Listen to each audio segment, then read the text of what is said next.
Come in. Oh, thank goodness you're here. I've been trying to get a hold of you all day. Ah, Brett, come in, come in. I'm so glad you did find me. Have a seat. You're not an easy guy to track down. What seems to be the problem? Well, I find myself with a lot of free time on my hands. What am I supposed to do with that? What is free time? It's a foreign concept to me. I'm not quite sure what you're talking about. Can you break it down for me? Maybe speak in slow sentences, small words.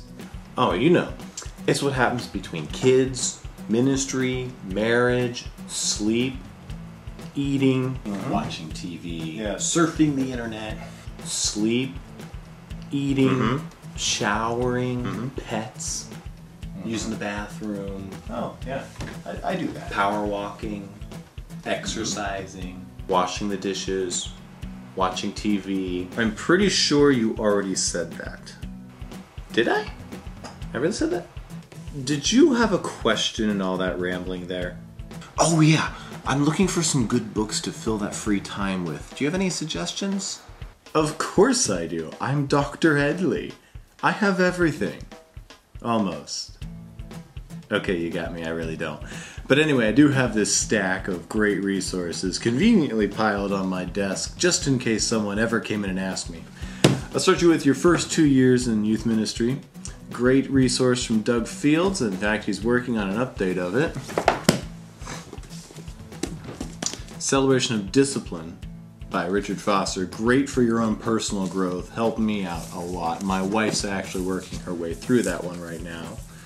Youth Ministry 3.0 gives a great overview of where youth ministry has been, where it's now, and where it could be going. Check that one out. Anything by C.S. Lewis. I'll just start you out with Mere Christianity, if for no other reason that it'll make you think.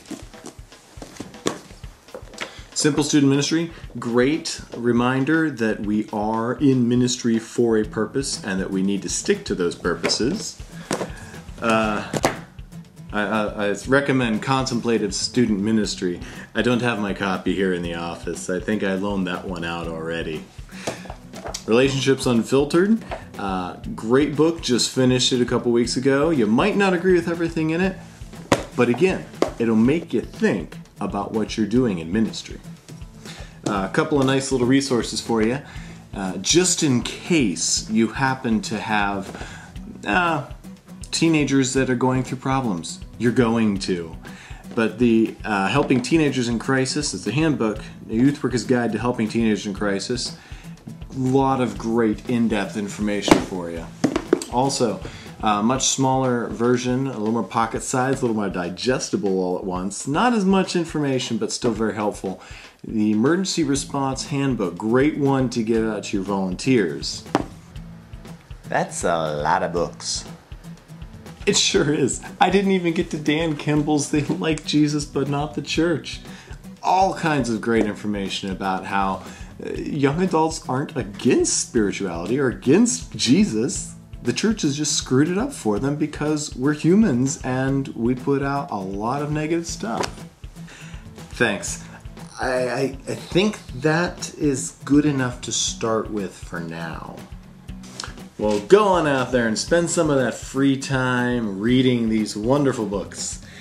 And by the way, I expect an 8-page reflection paper after each chapter you've read within 24 hours of reading it. Email it to me. Okay. I'm really not kidding. Don't you back out that door without giving me a committal. Yeah. Sure. I'll get right on that and get right back to you. If you have any other books that have been helpful for you, or that you think should have been included in that stack there, leave them below in the comment section, and you can debate about it all you want until the cows come home. If you're not trying to continue growing and to continue learning, you're shortchanging your students. Remember, just reading is not learning. Application is where it's at. If you don't apply what you learn, you haven't really learned it. I gotta go, I got a round of golf on the back 40. I'm not quite sure what that means, but I'm due on the back 9. I've never played a round of golf in my life.